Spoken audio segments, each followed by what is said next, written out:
गांव के पास एक पुराना डरावना किला था जिसे लोग भूतिया किला कहते थे। गांव के बुजुर्गों का कहना था कि जो भी उस किले में गया कभी वापस नहीं लौटा।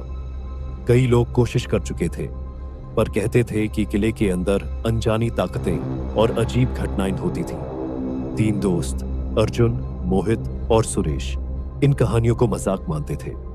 एक दिन उन्होंने ठान लिया कि वे उस किले में जाकर सच का पता लगाएंगे। रात के ठीक 12 बजे वे अपने हाथों में टॉर्च लेकर किले की तरफ चल पड़े। जैसे ही वे किले के भारी दरवाजे के पास पहुंचे, ठंडी हवा का झोंका आया और दरवाजे ने भयानक आवाज के साथ अपने आप खुलकर बंद हो गया। अर्जुन ने कहा, क्या तुमने ये देखा? ये दरवाजा अपने आप हिला। अंदर घुसते ही उनकी टॉर्च अचानक बुझ गई। हर ओर अंधेरा और सन्नाटा था। मोहित ने डरते हुए कहा, शायद हमें वापस चलना चाहिए, ये जगह सही नहीं लग रही। लेकिन अर्जुन ने उन्हें समझाया कि यह सिर्फ हवा का असर है। तभी एक धीमी आवाज सुनाई दी, जैसे कोई मदद के लिए पुकार रहा हो। सुरेश ने कहा, तुम्हें भी ये आवाज सुनाई दे रही है? बाकी दोनों ने सिर हिलाया। वे आवाज का पीछा करते हुए एक लंबी अंधेरी गैलरी में पहुंचे। गैलरी के बीच में एक पुरानी पेंटिंग लगी थी जिसमें एक आदमी की तस्वीर थी। उसकी आंखें भयानक और लाल थीं। अर्जुन ने जैसे ही पेंटिंग को छुआ, पेंटिंग की आंखों में चमक आने लगी और उसके होठों पर एक भयानक मुस्कान उभर आई। पेंटिंग से अचानक गूंजती हुई आवाज आई, तुम यहां क्यों आए हो?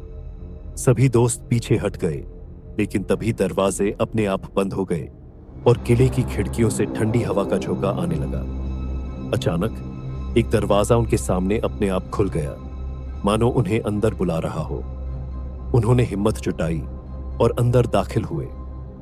जैसे ही वे कमरे के बीच में पहुंचे, चारों तरफ से दरवाजे खुद ब खुद बंद हो गए। अब उनके पास बाहर निकलने का कोई रास्ता नहीं था। अचानक कमरे में लगी पुरानी घड़ी ने 12 बजने का संकेत दिया और भयानक आवाज में ठहाका गूंज उठा। कमरे में हर दिशा से चीखें आने लगीं, मानो कोई अदृश्य शक्ति उन पर हंस रही हो। सुरेश ने घबराते हुए अर्जुन का हाथ पकड़ लिया और कहा, हमें यहां से भागना होगा, वरना हम कभी जिंदा नहीं बचेंगे। आखिरी दरवाजे पर पहुंचते ही अर्जुन ने देखा कि उनके पीछे एक छाया आ रही थी। वह भयानक परछाई लाल आंखों और विकृत चेहरे के साथ धीरे धीरे उनकी ओर बढ़ रही थी। मोहित ने दरवाजे पर जोर लगाया, पर वह जाम हो गया था। तभी अर्जुन को याद आया कि उसे अपनी जेब में एक छोटा ताबीज मिला था जो उसकी दादी ने दिया था। उसने ताबीज निकालकर दरवाजे पर लगाया और दरवाजा तुरंत खुल गया।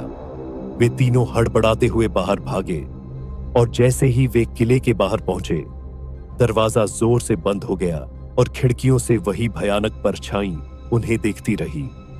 वे तीनों हांफते हुए बाहर खड़े थे और एक दूसरे को देख रहे थे। आज उन्हें यकीन हो गया कि किला वाकई में भूतिया था।